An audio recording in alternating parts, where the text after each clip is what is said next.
Vamos a empezar, con la ayuda del Señor, a reflexionar esta tarde sobre el don de piedad, dentro de la reflexión que estamos haciendo sobre los dones del Espíritu Santo.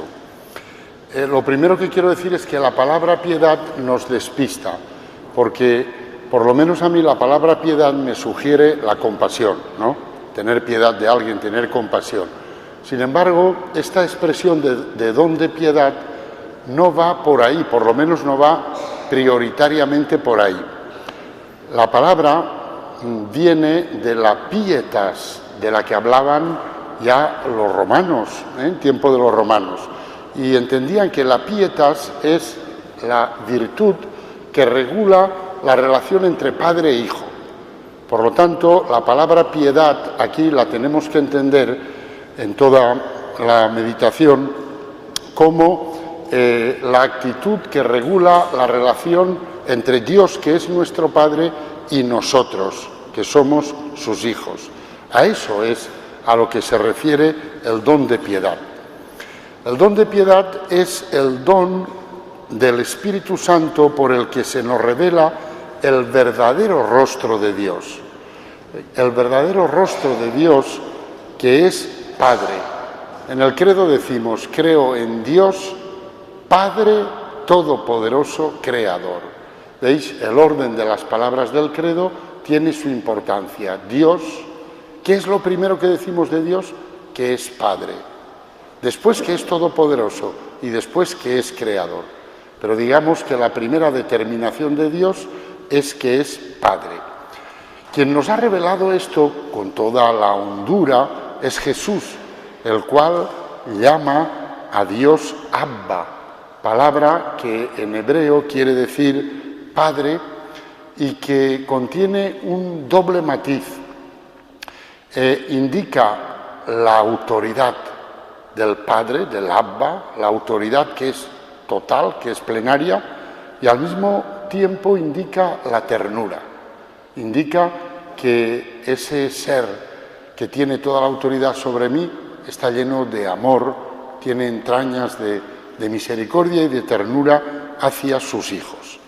Por lo tanto, el don de piedad es el don por el cual el Espíritu Santo va revelando en nosotros el verdadero rostro de Dios, que es nuestro Padre. Por este don, el Espíritu Santo infunde en nosotros el sentido de pertenecer a la familia de Dios. Dios es familia.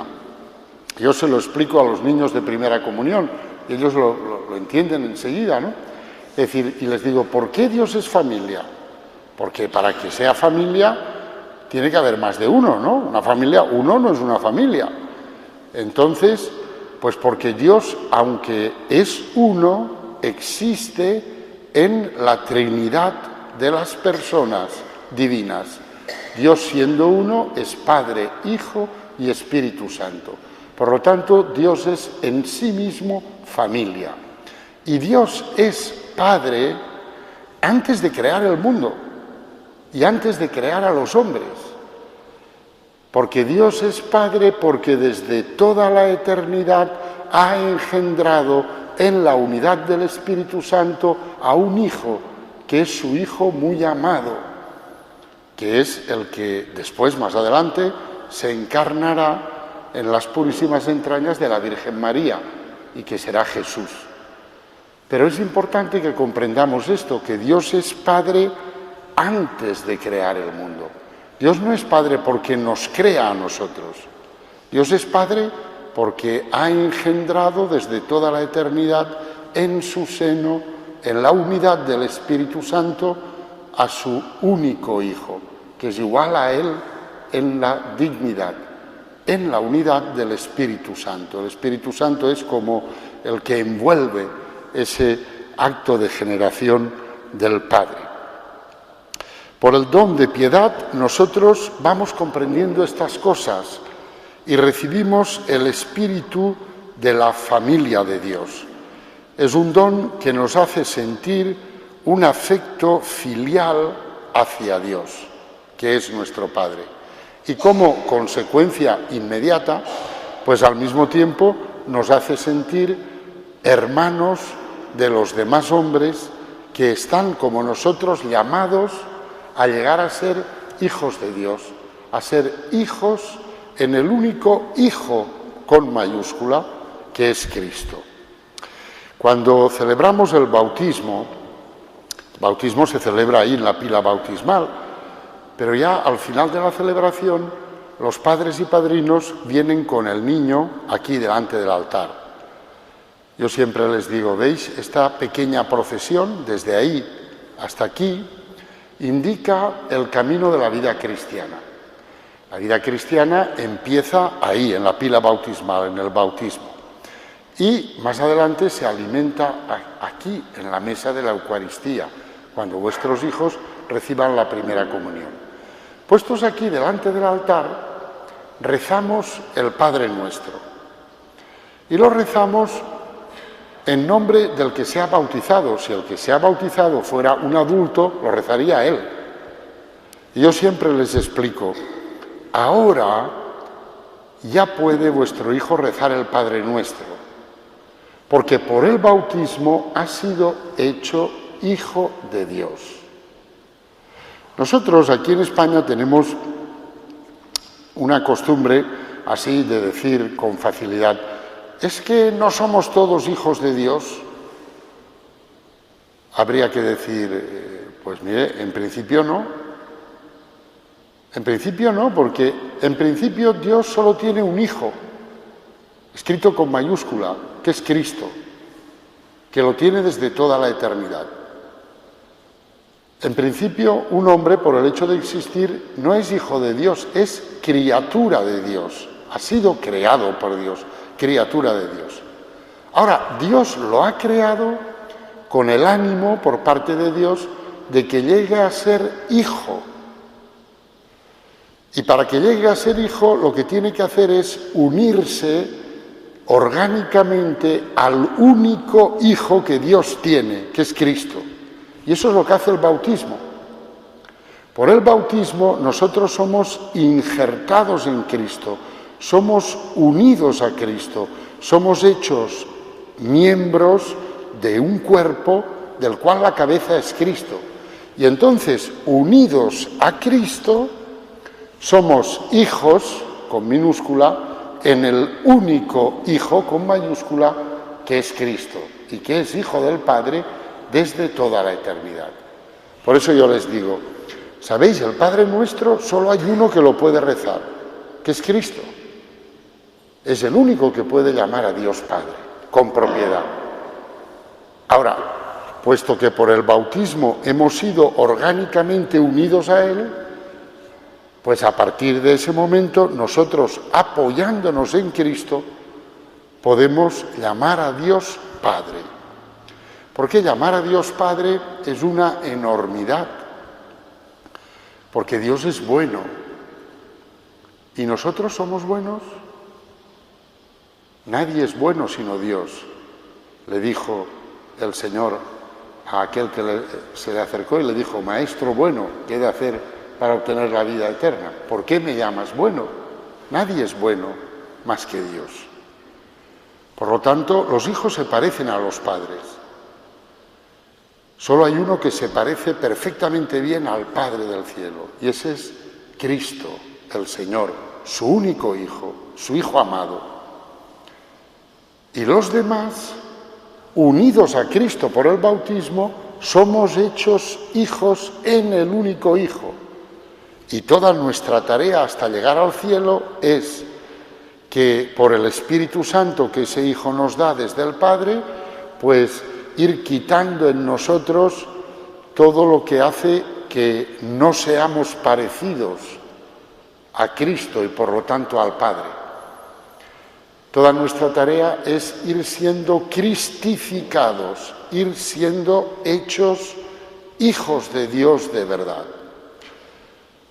Porque lo somos, pero por el bautismo, pero ese don no ha llegado todavía en nosotros a su perfección y todos lo notamos. Por eso nos confesamos. Nos confesamos porque a veces actuamos, pero no como hijos de Dios. Después lo pensamos y decimos, qué barbaridad. Yo que he sido hecho de Dios por el bautismo, y fíjate aquí, pues qué sé yo, lo egoísta que he sido, lo violento que he sido, en fin, cualquier fallo. Y por eso vamos a confesarnos para ir siendo poco a poco conformados con Cristo, que, insisto, es el único Hijo que Dios tiene. El don de piedad nos hace profundizar en este misterio, nos va metiendo cada vez más en este misterio. La relación de adopción filial que existe entre Dios y nosotros da su fundamento a todo un orden de relaciones nuevas con los demás, con el universo y con nosotros mismos. Ahora después hablaremos de esto, de los efectos del don de piedad en nosotros, ¿no? Y cómo ese don de piedad, esa conciencia de ser hijos de Dios, pues va cambiando, va marcando todas nuestras relaciones, incluso con el mundo material. Santo Tomás de Aquino enseña, y es una cosa muy curiosa e importante, que el don de piedad engendra en nosotros la mansedumbre, que nos hace mansos, que nos hace humildes. A primera vista, a lo mejor esto no lo vemos, pero si nos fijamos en Jesús, que es el único Hijo, con mayúscula, pues sí que vemos claramente la relación entre ser hijo del Padre y ser manso y humilde de corazón. La única vez que Jesucristo se propuso a sí mismo como modelo de un modo directo, lo hizo llamándose a sí mismo manso y humilde de corazón. Aprended de mí, que soy manso y humilde de corazón. Esto es curioso, porque el Señor podía haber dicho eso de todo. Aprended de mí, pues que soy pobre, que soy casto, que soy justo, que soy todas las virtudes. Sin embargo, así de directo y de claro, solo lo dijo para señalar esto, la mansedumbre y la humildad de corazón. Efectivamente, el estilo de Jesús fue el que había anunciado Isaías: no disputar, ni gritar, ni quebrar la caña cascada, ni apagar la mecha humeante. Qué imágenes más bellas, ¿no? La caña cascada. Una caña que está cascada, pues ya no sirve para nada, porque te apoyas en ella y claro, cogemos una caña así, esto no sirve para nada, la rompemos. Isaías emplea esa imagen para decir: Él, el Mesías, no hará eso. El Mesías cogerá la caña cascada y procurará restaurarla. El pábilo vacilante, o sea, la vela que se está apagando, ¿no? Pues se está apagando ahí y echa más humo que luz, pues ya la apago del todo y pongo otra. El Mesías no hará eso. El Mesías cogerá esa vela y tratará de reanimarla para que eche más luz, para que dé más calor, para que alumbre mejor. Y para hacer eso hay que ser muy paciente, hay que ser manso y humilde de corazón. Si soy violento, o si para mí lo más importante es la eficacia inmediata, entonces tengo prisa y digo, fuera esto, y empezamos de nuevo. Si el Señor hiciera eso con nosotros, pues ¿dónde estaríamos nosotros? Yo, desde luego, pues vete a saber dónde estaría, pero en ningún sitio bueno. Pero el Señor tiene paciencia con nosotros. Y aunque nosotros muchas veces estamos como esa caña cascada, pues el Señor va ahí juntando la caña y reconstruyéndola. Así es Jesús, porque así es Dios. La raíz de la mansedumbre de Jesús estriba en su piedad, es decir, en su relación con el Padre del Cielo, que es una relación que está hecha toda ella de una completa desapropiación de sí mismo, de un abandono total. Y eso es lo que le da a Jesús esa especie de tranquilidad y de paz tan grande. Y es que Jesús nunca hace lo que Él quiere. Él hace lo que el Padre le dice. Él está completamente abandonado en el Padre. El Señor lo expresó de muchísimas maneras. Os leo algunas frases del Evangelio. El Hijo no puede hacer nada por sí mismo si no lo ve hacer al Padre. Lo que hace el Padre lo hace igualmente el Hijo. Jesús es lo contrario de los adolescentes, ¿verdad? Los adolescentes ven lo que hacen los padres y dicen, no, se enfurruñan, no quiero hacer otra cosa. Jesús no está crispado frente a su Padre, al contrario, está completamente abandonado en las manos del Padre. No he venido por mí mismo, sino que el Padre me ha enviado. Mi enseñanza no es mía, sino del que me ha enviado. El Padre que me ha enviado es el que me ha prescrito lo que tengo que decir y lo que he de dar a entender. Todas estas frases revelan una piedad infinita, o sea, una relación filial, porque ya hemos dicho que piedad no quiere decir compasión, sino quiere decir una relación filial infinita entre el Padre y el Hijo en el mismo Espíritu, que es el Espíritu Santo. Y de esa relación brota la mansedumbre insondable de Jesús. Pues mirad, la raíz de toda violencia está precisamente en el empeño de hacer que todo comience por uno mismo. Lo primero que dice el hombre violento es, yo soy como soy, tomadme como soy. A partir de ahí inicia una maniobra para captar la libertad del prójimo y al final acaba diciendo, esta es mi ley y quien no la cumpla se las va a ver conmigo. Así razona el violento, porque el violento quiere que todo empiece en él mismo. Jesús no es para nada violento porque en Jesús no hay nada que empiece en él mismo. Todo empieza en el Padre. Jesús recibe su ser y su misión del Padre y Él no hace más que obedecer al Padre. Por eso en Jesús no hay ninguna violencia. Jesús decía a todos la verdad claramente, pero sin ninguna pretensión de dominio, porque Él no necesitaba derrotar ni humillar a nadie para sentirse seguro. Muchas veces somos violentos porque necesitamos sentirnos seguros y la manera de sentirnos seguros es pisar a alguien. Pero Jesús se sentía seguro sin necesidad de pisar a nadie. Se sentía seguro por su relación con el Padre, en la cual Él se sabía y se sentía completamente amado y por lo tanto no tenía necesidad de pisar a nadie para sentirse afirmado. Jesús moraba en el amor del Padre y por eso Jesús era manso y humilde de corazón. Mirad, hay una cosa que me gustaría que comprendiéramos y es que el fondo de la realidad es la paternidad. Creo en Dios, Padre Todopoderoso, Creador. Lo que llamamos la realidad es la creación, todo lo que Dios ha creado. Y todo lo que Dios ha creado, por su omnipotencia, lo ha hecho como Padre. Por lo tanto, la fuente de la realidad es la paternidad. El Papa Juan Pablo II meditaba mucho sobre esto.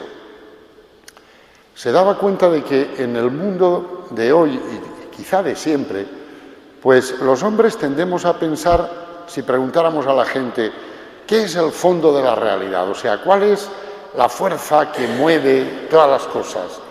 Pues no sería raro que alguien nos dijera el dinero, otro nos dijera el poder, la voluntad de poder, la voluntad de dominio.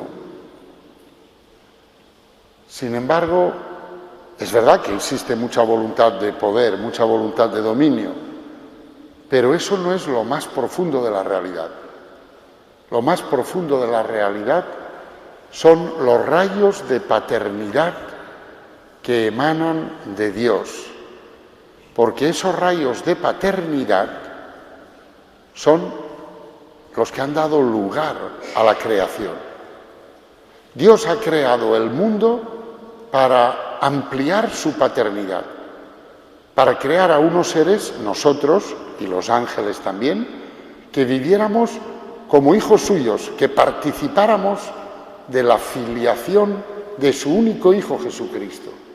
Por lo tanto, la razón última que explica la realidad no es una voluntad de dominio, es la paternidad, el gozo de la paternidad, la alegría de la paternidad, que consiste en suscitar unos seres que son diferentes de mí, pero a los que yo introduzco en el misterio de mi propio ser, en la comunión de mi propio ser, que es amor. Ese es el fondo más profundo de la realidad. En cambio, la otra visión, la visión del dominio, es la que tiene el demonio. Y por eso la serpiente le dijo a Eva: no es verdad lo que os ha dicho Dios, que si coméis moriréis. No. Lo que pasa es que si coméis del árbol, entonces seréis igual que Dios, y Dios no quiere que seáis iguales que Él. Claro, el demonio es el padre de la mentira. Todo lo que dice es mentira. Pero a Eva la engañó. La imagen del demonio, la imagen que el demonio nos da de Dios, es que Dios nos quiere dominar y no quiere que seamos iguales a Él. Y así engañó a Eva, cuando la realidad es que Dios no nos quiere dominar, sino que nos ha suscitado en el ser, porque nos ha creado Él, para asociarnos a su propia vida, para hacernos partícipes de su propia vida y de su propia felicidad. Exactamente como los padres aquí en la tierra queréis hacer con los hijos. Sin embargo, pues los que sois padres experimentáis que fácilmente los hijos no entienden esto y se creen que es que los queréis dominar. También es verdad que aquí en la tierra nadie es padre de modo perfecto, porque uno solo es padre de modo perfecto en la medida en que se parece al Padre del cielo, que no quiere dominar, sino suscitar y asociar a su propio ser, a su propia felicidad. Nosotros vivimos en una cultura que muchas veces quiere ignorar la figura del Padre, y eso es un desastre. Nuestro mundo niega la relación con el Padre, porque dice que todos somos iguales. O sea que tu hijito de 5 años y tú, que sois iguales. Niega la relación con el Padre y después quiere que vivamos como hermanos. Pero eso es imposible. La fraternidad solo es posible si se vive la paternidad. Solo reconociéndonos hijos de un mismo Padre es como podemos vivir como hermanos. Cuando se niega la paternidad, pues entonces se acaba sustituyéndola por realidades nefastas, se acaba por conceder la autoridad que debe tener la paternidad pues a otras cosas, pues qué sé yo, a dictadores, a partidos, a ideologías, a oligarquías, etcétera. Y todo eso es porque se niega la paternidad. Pero sin paternidad, repito, no puede haber fraternidad, no podemos vivir como hermanos. La raíz de la violencia es el miedo. Soy violento porque tengo miedo de un poder que creo que me quiere dominar, que me quiere hacer daño. Todos los violentos son hombres que están poseídos por el miedo, dominados por el miedo. Temen la fuerza que hay en el otro y entonces ellos ejercen su fuerza contra los demás. Para quitar la violencia, para quitar la raíz de la violencia, hay que vivir la paternidad de Dios. Si soy amado, me puedo permitir el lujo de no ser violento. Si me doy cuenta de que soy amado, ya no me hace falta ser violento. Porque uno es violento cuando se quiere afirmar a sí mismo, porque tiene la sensación de que nadie lo afirma. Pero si yo vivo la paternidad de Dios sobre mí, me doy cuenta de que Dios es quien me afirma, de que yo soy, porque Dios está diciendo, tú eres. Y porque Él va a seguir diciéndome siempre, tú eres. Yo quiero que tú seas, tú eres. Si Dios me afirma en el ser y me ama, ya puedo, repito, permitirme el lujo, vamos a decirlo así, de no ser violento. Y entonces podemos empezar a vivir como hermanos. Quería decir todo esto antes de empezar a hablar de los efectos del don de piedad, porque el don de piedad es el que aviva en nosotros esta conciencia de la relación filial y el que hace posible la mansedumbre y la fraternidad. Veamos ahora cuáles son los efectos más en detalle de este don de piedad. En primer lugar, en nuestra relación con Dios. Pues mirad, el primer efecto es que nos hace experimentar una gran ternura filial hacia el Padre que está en los cielos. Por este don, el alma vive la dulzura de la experiencia de ser hijo de Dios. Como dice San Pablo en la carta a los Romanos, pues no recibisteis un espíritu de esclavos para recaer en el temor. Fijaros el detalle, para recaer en el temor. Antes bien recibisteis un espíritu de hijos adoptivos que nos hace exclamar, Abba, Padre. El espíritu mismo se une a nuestro espíritu para dar testimonio de que somos hijos de Dios. El espíritu, lo escribe con mayúscula, porque se refiere al Espíritu Santo. Se une a nuestro espíritu, escrito con minúscula, es decir, a nuestra alma, a nuestro hombre interior, para testimoniarnos que somos hijos de Dios. Por el don de piedad hacemos esta experiencia y llegamos a saborear el Padre Nuestro como expresión cumplida de esta experiencia de la filiación divina. El segundo efecto en nuestra relación con Dios es que nos hace adorar el misterio inefable de la paternidad divina intratrinitaria. He empezado la charla diciendo que Dios es Padre desde antes de crear el mundo, porque tiene un Hijo que lo tiene desde toda la eternidad en la unidad del Espíritu Santo. El don de piedad nos hace elevarnos de algún modo a la contemplación de ese misterio. Es decir, nos hace ir más allá del hecho de que nosotros somos hijos de Dios y contemplar al Padre engendrando al Hijo desde toda la eternidad y sumergirnos mediante esta contemplación en el misterio de la Santísima Trinidad y gozar, por así decir, porque cuando hacemos esto, aunque sea en una medida pequeña y escasa, pero entonces gozamos de contemplar el ser de Dios en sí mismo. Y entonces alabamos a Dios no ya por lo que ha hecho con nosotros, sino lo alabamos por Él mismo, como decimos los domingos en la misa cuando rezamos el Gloria, Gloria a Dios en el cielo. Hay un momento que decimos, por tu inmensa gloria te alabamos, te bendecimos, te adoramos, te glorificamos, por tu inmensa gloria. No ya por lo que has hecho por nosotros, es que contemplándote a ti mismo, en ti mismo, engendrando a tu Hijo desde toda la eternidad en la unidad del Espíritu Santo, eso tiene tanta belleza, tu inmensa gloria, que por eso, solo por eso, te alabamos, te bendecimos, te adoramos, te glorificamos.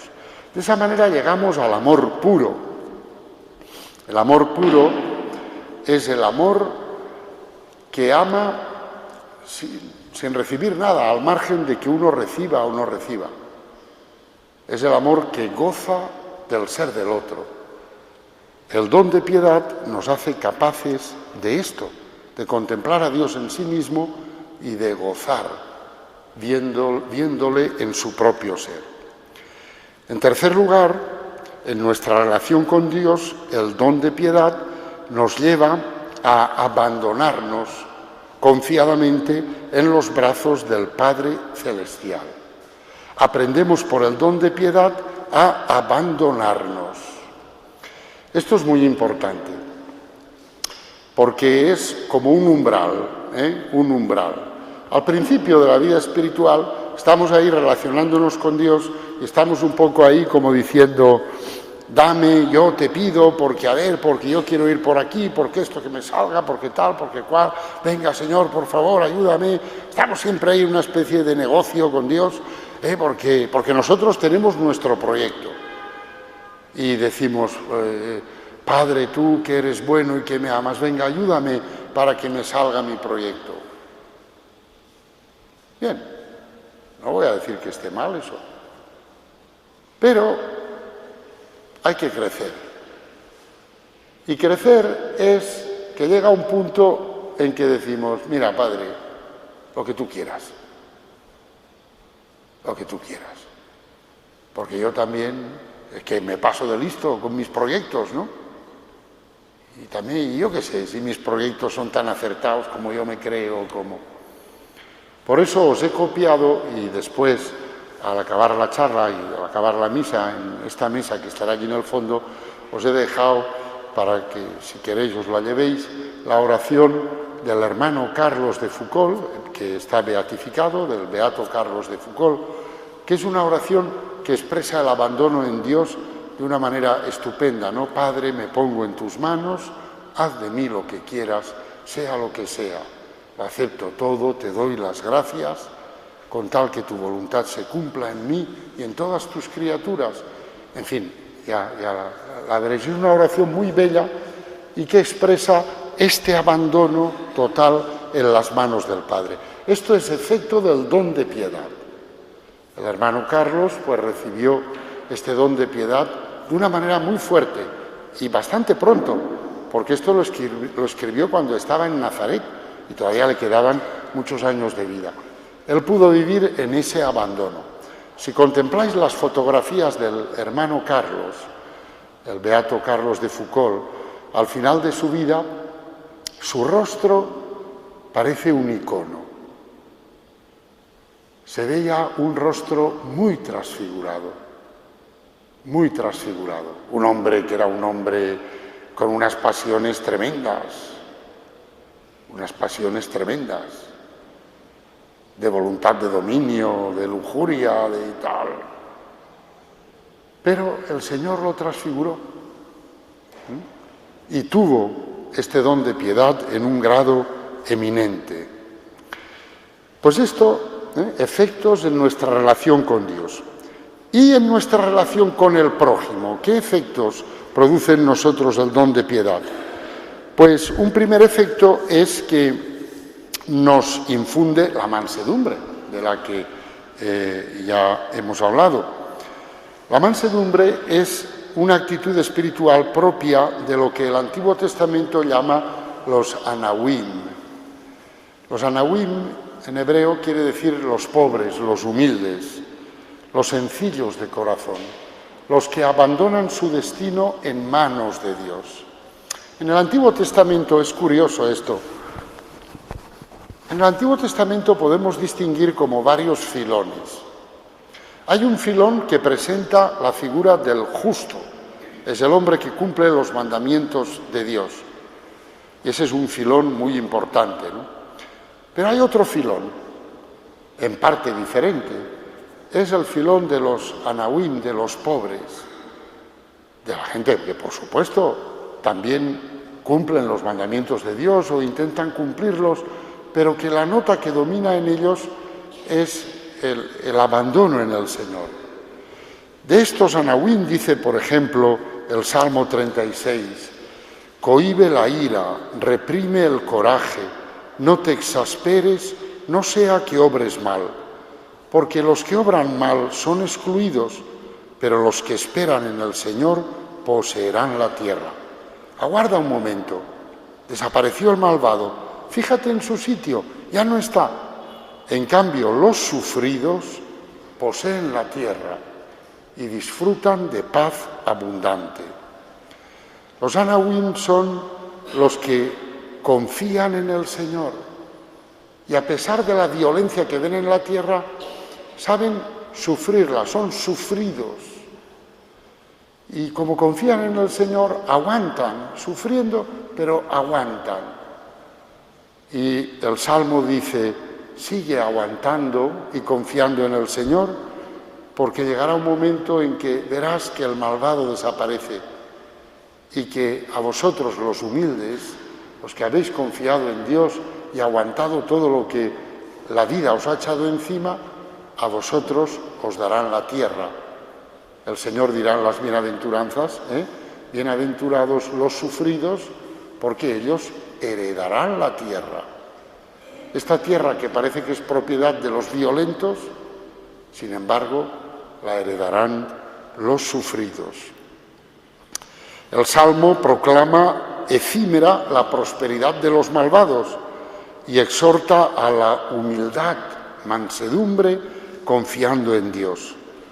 Y esta misma humildad, mansedumbre es a la que se refiere Pablo cuando escribe en la carta a los Colosenses: revestíos pues como elegidos de Dios, santos y amados, de sentimientos de compasión, de bondad, de humildad, de mansedumbre, de paciencia, soportándoos mutuamente y perdonándoos si alguno tiene queja de otro. Como el Señor os perdonó, así también vosotros.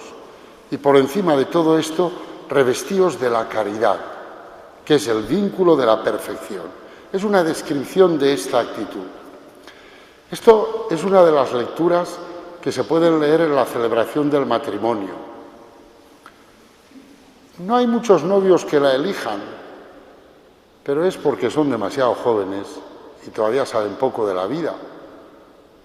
Si no, se darían cuenta de lo necesario que es esto, ¿no? La bondad, la humildad, la mansedumbre, el soportarse mutuamente, el perdonarse cuando uno tiene quejas del otro. Esta actitud es la que el don de piedad va creando poco a poco en nosotros. La mansedumbre es, pues, una forma especial de humildad y de caridad, que nace en nosotros como respuesta a la actitud de Dios hacia cada uno de nosotros. Como Dios con cada uno de nosotros es bueno, es manso, es paciente, cuando yo vivo la relación con Dios me voy dando cuenta qué paciencia que tiene conmigo. ¿Qué le habría dicho yo a uno que me hubiera hecho a mí lo que yo le he hecho a Dios? O le habría dicho, pero hace ya mucho tiempo, mira, contigo no se puede hacer nada, ¿sabes? Así es que Santas Pascuas de Belén, tú por aquí, yo por allá. Y sin embargo Dios no me ha dicho eso a mí, sino que cada vez me ha dicho, hijo mío. ¿Recordáis la parábola del hijo pródigo, no? Cuando cada vez yo he vuelto y he dicho, Padre, he pecado contra el cielo y contra ti, soy una calamidad, tropiezo siempre en la misma piedra, no sacaré nunca los pies del plato, Dios me ha dicho siempre, hijo mío. Para eso hay que tener mucha mansedumbre. Dios la tiene. Y por eso, como el don de piedad nos hace vivir la relación con Dios, pues esa mansedumbre poco a poco va pasando a nosotros y nos va haciendo así parecidos a Dios. El hombre manso se caracteriza por la piedad, que consiste en amar a Dios como Padre y en consecuencia en no poder dejar de ver en todo hombre pues a un hermano, incluso en el hombre en el que en el hombre que ejerce violencia contra mí. Pero no puedo dejar de ver un hermano. Sé que está llamado a ser hermano mío. A lo mejor todavía no se ha dado cuenta de eso. No se ha abierto a la paternidad por la cual me podrá reconocer como hermano. Pero yo lo sé y no puedo dejar de verlo así. Esta actitud me lleva también a buscar el bien que hay en el adversario, en el enemigo. Porque, veis, aquí en la tierra nadie tiene razón al 100% ni culpa al 100%. Al 100% nunca, aquí en la tierra. Por lo tanto, incluso la persona que me está haciendo daño y que me está haciendo daño sin motivo y sin razón, algo de razón tendrá. Si soy manso y humilde, pues sé ver ese puntito de razón que tiene el otro. Me diréis, esto es muy difícil. Hombre, claro, esto es divino, no es humano. Los dones del Espíritu Santo nos divinizan. Claro, nos hacen humanos. Lo humano ya sabemos lo que es. Tú me pisas, yo te piso. Eso ya lo sabemos. Pero los dones del Espíritu Santo nos van divinizando. Y la cumbre de esta mansedumbre es expiar por el pecado del otro. O sea, ofrecer el daño que el otro me está haciendo a mí por la salvación del que me está haciendo daño. Esa es la cumbre de esta actitud de la mansedumbre. Es lo que hizo el Señor en la cruz. Claro, de nuevo, me podréis decir, Padre, es que esto no es humano. Y os digo, efectivamente, esto no es humano, es divino. Porque el cristianismo no es humano, es divino. Cristo, el Hijo de Dios, se ha hecho hombre para que los hombres lleguemos a ser hijos de Dios. Hijos de Dios, por lo tanto, semejantes a Dios. Y Dios es capaz de estas cosas. Y nosotros, si nos dejamos trabajar por el Espíritu Santo, pues Él nos va haciendo capaces de estas cosas. Esto es bonito, ¿eh? Yo pienso que en Auschwitz al final ganó el bien, ¿sabéis? A pesar de toda la monstruosidad. Porque allí hubo hombres cristianos y judíos, y supongo que de otras religiones también, que perdonaron y que ofrecieron su muerte por sus mismos verdugos. Ese es el triunfo del bien sobre el mal. El segundo efecto en nuestra relación con el prójimo es, pues, que el don de piedad nos mueve al amor y a la devoción a las personas que están relacionadas de algún modo con la paternidad divina. Dios es Padre, pero su paternidad pues se manifiesta a través de diferentes mediaciones, ¿no? Y a través de diferentes personas y figuras, ¿no? Y entonces el don de piedad nos hace percibir esas figuras, esas mediaciones con más vivacidad y apreciarlas más. Por ejemplo, el papel de la Santísima Virgen María. Quien tiene el don de piedad, pues se le despierta un amor filial a la Santísima Virgen como madre, porque la Santísima Virgen María, al fin y al cabo, es un don de Cristo en la cruz, y como Cristo es un don del Padre, pues es un don de la paternidad de Dios, que nos ha dado como madre a la madre de su Hijo hecho hombre. Por lo tanto, veis, el don de piedad aviva en nosotros la relación filial con la familia, con todo lo que es la familia de Dios. Y por lo tanto, pues con Cristo, con el Espíritu Santo y también con la Virgen María y también con todos los santos y también con los ángeles, y también con las almas del purgatorio, y también con el Papa, y con los obispos, y con los sacerdotes, y con nuestros propios padres, y con la patria, es decir, con todo lo que en nuestra vida aparece en la dimensión de la paternidad. Todo lo que aparece en la dimensión de la paternidad de Dios. El don de piedad nos hace percibir todo eso con una intensidad más clara, con una vivacidad más fuerte, y nos hace vivir todas esas relaciones pues de una manera más profunda, ¿no? Más bella. Nos introduce más en la familia de Dios. Y en tercer lugar, o mejor dicho, hemos dicho efectos del don de piedad en nuestra relación con Dios, en nuestra relación con el prójimo, y ahora digo, y en nuestra relación con el universo, con el mundo, porque también en esa relación tiene efectos el don de piedad.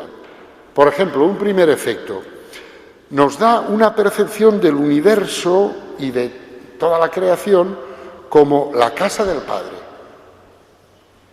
porque al fin y al cabo toda la realidad la ha creado el Padre, y toda la realidad, la visible y la invisible, es la casa que el Padre ha creado para nosotros los hombres.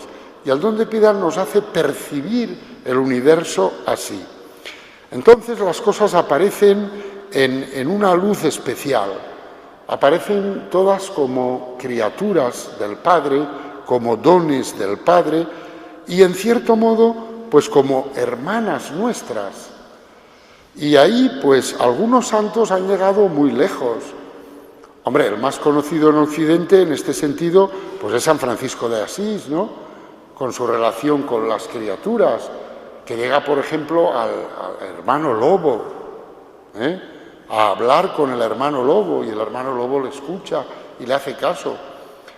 En la tradición oriental, en Rusia, en el siglo XIX, hay un santo queridísimo que es San Serafín de Sarov. San Serafín de Sarov, pues vivía en una ermita solitaria fuera del monasterio, allá en el norte de Rusia, en un clima muy frío, con mucha nieve. Vivía allí solo en esa ermitita y tenía un oso que le traía miel. A mí esto me encanta, ¿no? Eso de imaginarme allí a San Serafín en su ermita, ¿no? Y todo nevado, y un oso que aparece por allí y que le lleva miel. ¡Qué bonito!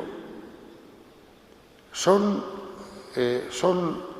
hombres en los cuales la transfiguración del Espíritu Santo ha llegado tan lejos, han tenido una conciencia tan fuerte, ¿no?, de esa relación fraternal con todas las criaturas, que algunas criaturas irracionales los han reconocido así como hermanos y han tenido esos gestos. Es bellísimo, porque eso es como un anuncio de que el paraíso es posible ya en la tierra, cuando el hombre se deja transfigurar por el Espíritu Santo. Ha habido santos pues que se han emocionado viendo las flores del jardín, o viendo a una gallina cobijando a sus polluelos y acordándose de las palabras del Señor, contemplando Jerusalén. Cuántas veces he querido reunir a tus hijos, como la gallina reúne a sus polluelos y no habéis querido, etc. En cualquier caso, el don de piedad hace que percibamos la creación como un don del Padre que está brotando directamente de las manos del Padre. Un primer efecto en nuestra relación con el mundo. Y hay un segundo efecto que me parece muy importante para nuestro tiempo, y es el don de piedad nos libera de la superstición, de la astrología y del esoterismo. Cosas que en nuestro tiempo están haciendo estragos. Porque aquí ya estoy viendo en los periódicos lo que hace bastantes años vi en París, y es que se anuncian magos, videntes, fulanito de tal, recién venido de África, muchos poderes, tal cual, un número de teléfono móvil. Claro, la gente ha dejado de creer en Dios Padre y, como decía Chesterton, cuando el hombre deja de creer en Dios, no es que no crea en nada, es que está dispuesto a creer en cualquier cosa. Pues nada, pues hay quien no cree en Dios Padre, pero consulta a este que acaba de llegar del Senegal y que tiene poderes. Veamos esto con detenimiento. El don de piedad nos hace contemplar a Dios como el Padre de las luces, como dice la carta de Santiago. El Padre de las luces quiere decir el Padre de los astros, el que ha creado los astros. Y es una manera de decir, los astros son criaturas de Dios, no tienen ningún poder especial. En la carta del apóstol Santiago leemos, no os engañéis, hermanos míos queridos, toda dádiva buena y todo don perfecto viene de lo alto, desciende del Padre de las luces, en quien no hay cambio ni fase de sombra. Los astros se van moviendo, van cambiando. Ahora es que tengo Júpiter en oposición con la Luna y lo estoy pasando fatal porque además tengo en cuadratura a Saturno con Venus y mi mujer está, en fin, la cosa va. Y dice la palabra de Dios, no os engañéis, hermanos, todo don viene del Padre, que es el Padre de las luces, el que ha creado los astros. Así es que dejaos de tonterías. Vivid la relación con el Padre. Y Él, que es el que ha creado todo, os liberará de toda servidumbre, porque todo lo que existe son criaturas suyas. Esta certeza nos libra de la superstición. ¿En qué consiste la superstición? Consiste en otorgar a cosas creadas y a diferentes hechos pues un poder sobre los acontecimientos. Los supersticiosos ven en los elementos más anodinos de la vida cotidiana, les parece ver pues elementos decisivos, influjos decisivos para el desarrollo de su propia historia. Y entonces están pendientes, pues yo qué sé, de tocar madera, tocamos madera, están pendientes de no cruzarse con un gato negro, de no pasar por debajo de una escalera que está... Porque se creen que esas cosas tienen influencia sobre el desarrollo de su vida. Quien vive la filiación divina, quien vive el don de piedad, sabe que todo viene del Padre. Y le importa un pepino que el gato sea negro, que haya una escalera o que... Y no cae en la superstición. Dígase lo mismo de la astrología, que consiste en atribuir a los movimientos de los astros, a la situación de los astros, un papel determinante en el desarrollo de la vida humana. Porque hay gente que es que vive pendiente de esto, ¿no? ¿Qué dice? ¿Cómo está mi tema astral? ¿Qué dice ahora? ¿No? A ver. Ya el profeta Isaías criticó a los fabricantes de horóscopos. Levántense pues y sálvense los que miden el cielo, los que observan las estrellas y anuncian para cada mes lo que va a suceder. Les dice con ironía al profeta Isaías, ya que sois tan listos, salvaos vosotros. Como diciendo, ¿a que no podréis? Pues claro que no, porque la salvación viene de Dios y no depende de la situación de los astros. El don de piedad nos indica que, por decirlo de una manera gráfica, que el único astro bajo cuya influencia debemos vivir es la Virgen María.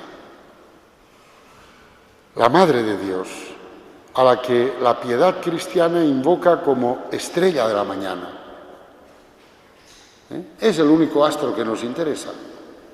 Astro, metafóricamente, ya todos lo entendemos, ¿no?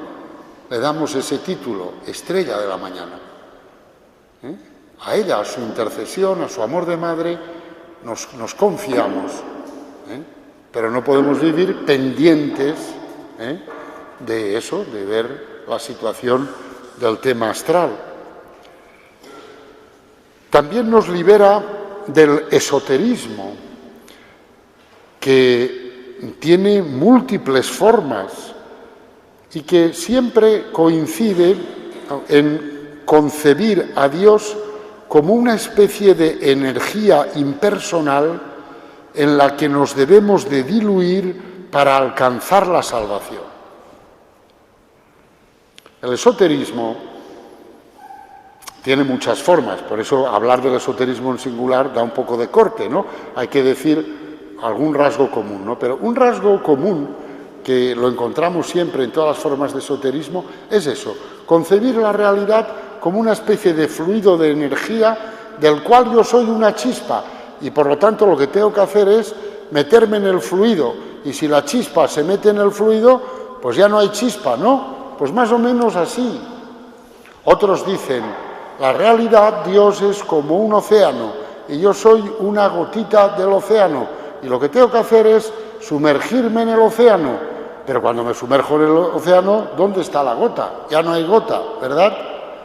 Pues eso, que está muy de moda, porque hay poesías y gente que le gustan todas estas cosas, y pues esto es falso. Es falso. Porque Dios no es un océano, Dios es un padre que ha creado unos hijos y que quiere ver a cada hijo en su ser singular, particular, distinto, diferente. No quiere que se diluya en él.